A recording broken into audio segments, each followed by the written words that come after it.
سلام، صبحتون بخیر. به کانال من خوش اومدین. اگه ویدیوهای قبلیمو ندیدین خواستم خودم معرفی کنم. اسم من ریحانه است و امروز میخوام راجع به ژورنال نویسی حرف بزنم و اینکه خودم چجوری انجامش دادم و میدم. ژورنال نویسی کلاً ثبت روزانه یا دوره‌ای افکارمونه، احساسات، ایده‌ها، تجربه‌ها. میتونه شکل‌های مختلفی داشته باشه. میتونه یه مدلش نوشتن آزاد باشه، یه مدلش لیست نویسی، یا اینکه برای برنامه نویسی باشه و اینا. هیچ قانون مشخصی هم نداره. هر کی یه روشی داره برای انجامش، کاملا انعطاف پذیره. ولی چرا ژورنال نویسی اصلا مفیده؟ یه کمکی که میکنه باعث میشه که خودمون رو بشناسیم. الگوهای رفتاری و فکریمون رو میتونیم بهتر باهاش آشنا بشیم. یه طرف دیگه هم میتونه باعث مدیریت احساسات و استرس هامون بشه. نوشتن راجع به احساساتمون باعث میشه که بتونیم اضطرابامون رو کنترل کنیم و در واقع نه که درگیرش نشیم ولی اونقدر ازش تاثیر نپذیریم. به خلاقیت و کریتیویتی کمک میکنه. وقتی ایده های جدید رو ثبت میکنی باعث میشه که خلاقتر بشی. تمرکز و کلن پروداکتیویتی یا بهره‌وری رو بهتر میکنه و میتونی در واقع وقتی که برمیگردی و نگاه میکنی میتونی تغییرات و رشد خودت رو توش ببینی. حالا چجوری میتونیم ژورنال نویسی رو شروع کنیم؟ در واقع ساده ترین چیزایی که لازم داره یه دفتری که پیشنهادم اینه که یه دفتری باشه که دوستش دارین، یعنی برین و یه دفتری که خوشگله و دوست دارین نگاش کنین و اینا رو بگیرین. لازم هم نیست گرون باشه، فقط یه چیزی باشه که یه رابطه عاطفی باش داشته باشین. بعد میتونین مثلا حالا با نوشتنهای کوتاه شروع کنین و کم کم تغییرش بدین.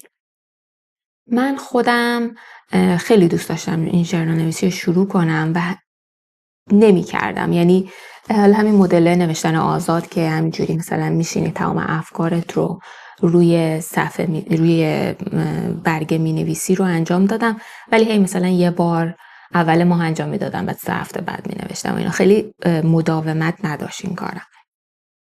و یه کار دیگه هم که میکردم این روش‌های مثل حالت لیست نویسیه. اینجوری برای روزم میرفتم، مثلا روزایی که از خونه کار میکردم و اینا و روزای تعطیلم میمدن یه لیست چیزایی، کارهایی که میخوام انجام بدم همجوری بولت وار لیست مینوشتم. اینو یه ذره تونستم با مداومت بیشتری انجام بدم تا اینکه یه چند وقت پیش یه ویدیویی دیدم.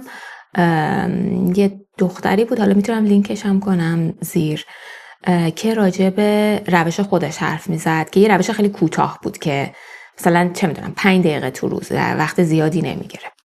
و من دیدم و ماه قبل اکچولی اینو من انجام دادم و کل ماه فوریه رو این کار رو انجام دادم و به نظرم مفید بود. حالا میخوام همین روش رو برای شما هم توضیح بدم که اگه دوست داشتین شما هم اینو بنویسین، ولی حتما پیشنهاد میدم ویدیوی خودمونم برین اون پایین نگاه کنین، چون در واقع ایده‌اش از اونه.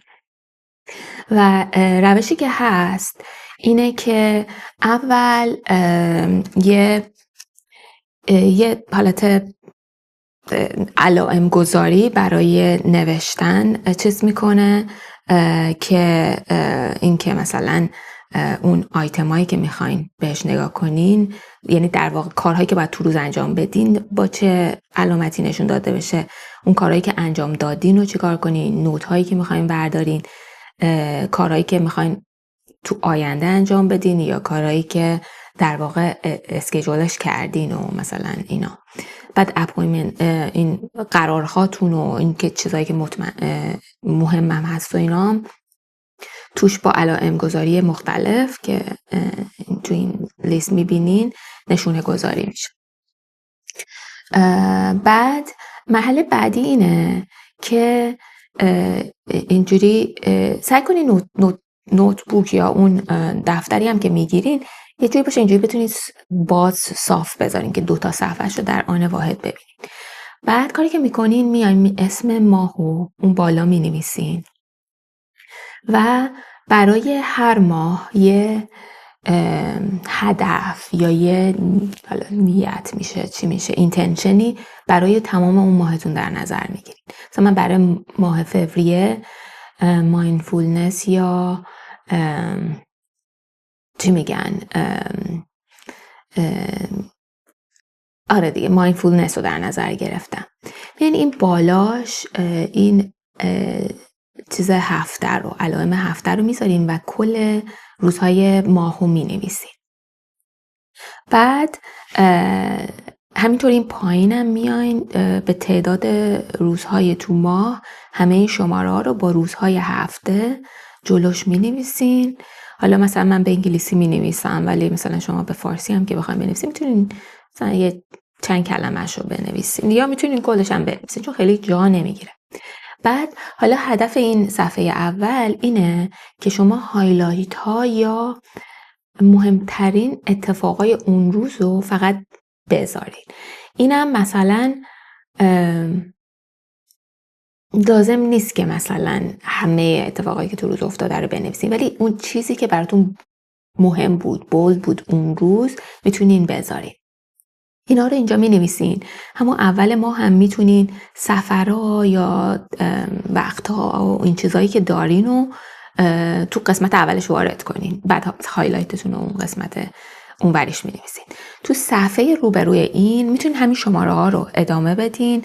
این روش هایلایت کردن روز آخر هفته هم یه راه خوبیه برای اینکه اینجوری این تقسیم بندی بشه که چشتون راحت تر بهش بتونه نگاه کنه و هفته ها در واقع جدا سازی بشه.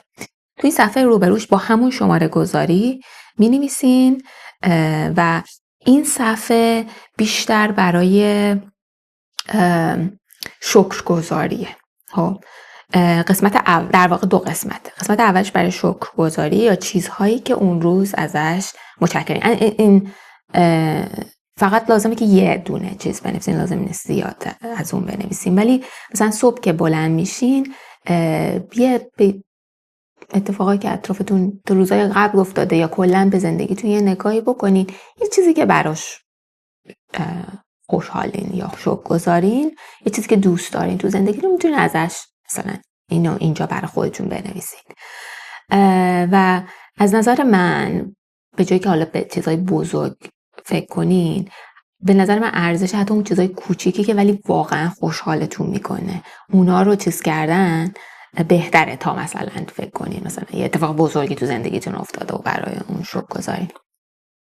توی قسمت بغل این شکرگزاری بین 3 تا 4 عادتی که میخواین انجامش بدین و تا حالا موفق نشدین یا مثلا نصف نیمه انجامش میدین و اینا ولی واقعا میخواین یه ذره مداومت بیشتری داشته باشین توش، اینجا این بالای صفحه بنویسین و اگه که انجام دادین اونا رو مثلا علامت بزنین. من خودم مثلا سعی میکنم 4 تا اینا بذارم. دلیلی که نباید زیاد باشه اینه که یه ذره خوب نیست دیگه، یعنی مثلا میخوایم فوکس کنیم تمرکز کنیم روی یه چند تا چیز کوچولو بعد ببینیم که آیا تا آخر ماه چقدر اینا رو انجام دادیم، باعث میشه که یه ذره تمرکزمون بیشتر بشه. بعد آخر ماه اینا رو میتونین بشمرین بعد ببینیم مثلا چند تا شده و چقدرش رو انجام دادیم. یه کاری که این چیز میکنه یعنی در واقع نگاه کردم به ماه قبل که من این کار رو انجام دادم، باعث میشه یه جوری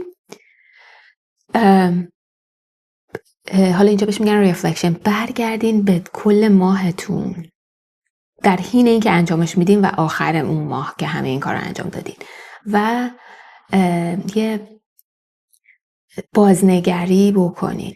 چون حالا ژورنال نویسی خوب هست ولی چیزی که بهش قدرت میده اینه که شما افکارتون رو بذارین روی صفحه ولی بعد روش نگاه کنین ببینین چجوری بود، هم بررسی کنین ببینین خوب پیش رفته بد پیش رفته، هم چجوری میخواین متفاوت تغییرش بدیم برای ماه بعد و اینا.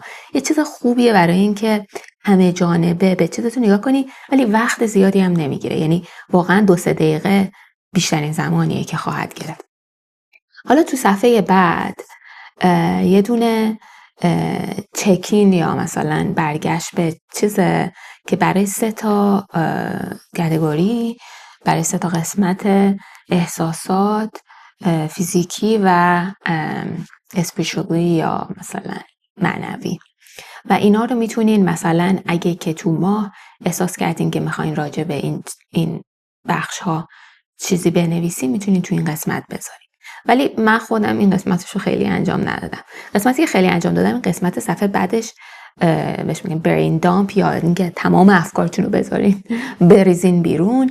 تقسیمش میکنی به زندگی، یعنی زندگی شخصی تو، کارت، و مثلا تو طول روز یا تو طول هفته یه سری چیزا به ذهنتون میرسه، اینا رو میذارین اینجا. اینا میتونن البته یه استارتی بشن برای قسمت بعدی، همون ترک های روزانه‌ای که انجام میدین.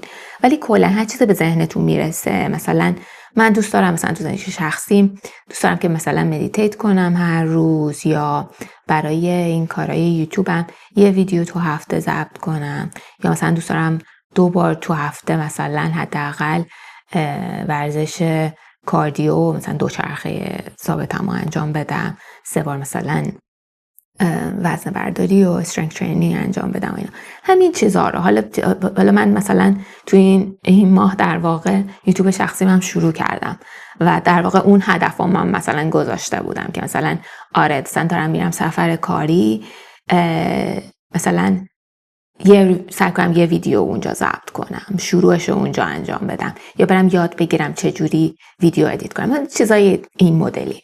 بعد اینا رو مثلا اینا رو که میذارین اینجا یه راهیه برای اینکه، چون گاهی وقتا یه چیزی به ذهنمون میرسه و فراموشش میکنیم، اینا خیلی مداومت نداریم تو اون برگشت. مثلا ممکنه یه ماه بعد به ذهنمون برسه و بعد شروع کنیم انجام بدیم. نوشتنش اینجا باعث میشه که یه ذره تمرکزمون رو اون کارهایی که دوست داریم انجام بدیم بیشتر بشه. صفحه بعدش هم که دیگه با همون روزهای هفته شروع میشه، اون علائم گذاری که بهتون گفتم. شما میتونین اسم روز هفته، تاریخ و اسم ماهو بذارین، بعد مثلا 3 تا یا 4 تا کاری که تو اون روز میخواین انجام بدین رو اینجا بذارین. کار، بعد حالا میتینگی دارین یا مثلا چیزای مختلف، بعد همجوری برین جلو. بعد مثلا آخر روز مثلا اگه یه سری کار رو انجام ندادین، میتونین اونا رو منتقل کنین به روز بعدی با همون علائم گذاری که گفتم. و آخر هفته که میشه یه ویکلی چکین یا یه بررسی هفته رو بذارین. بعد اینو میتونین یه ذره به حالت جرنالینگ آزاد همجوری یه نگاهی به هفتهتون بکنین، کاری که کردین، کاری که دوست دارین هفته بعد بکنین، یه جوری یه حالت بازنگری، یه رفلکشنیه به اون هفتهتون و این هدفها که میخواین در ادامه بذارین.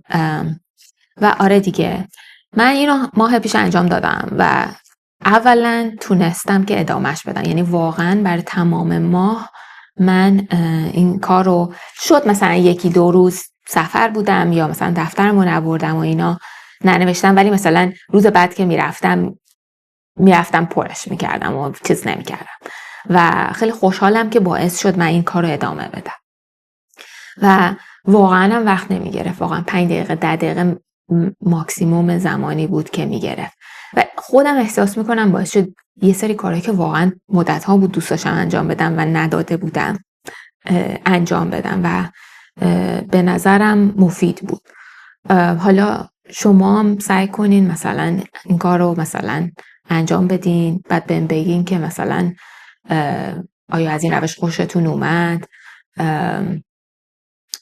شما چه کاری انجام میدین، چه جوری متفاوت اینو انجام میدین، چه روش های ژورنال نویسی قبلا انجام دادین که براتون مفید بود و اینا. میتونیم یه دیسکاشنی با هم داشته باشیم توی کامنت ها که نظراتون رو منم بدونم. مرسی که گوش کردین. خوشحال شدم که ویدیوهامو میبینین. اگه که این ویدیو براتون مفید بود لایکش کنین، بعد اگه چنلم هم دوست داشتین برین و سابسکرایبش کنین. سابسکرایب کردن خیلی کمک میکنه به دیده شدن چنل. مرسی که با من بودین. تا ویدیو بعدی، خداحافظ.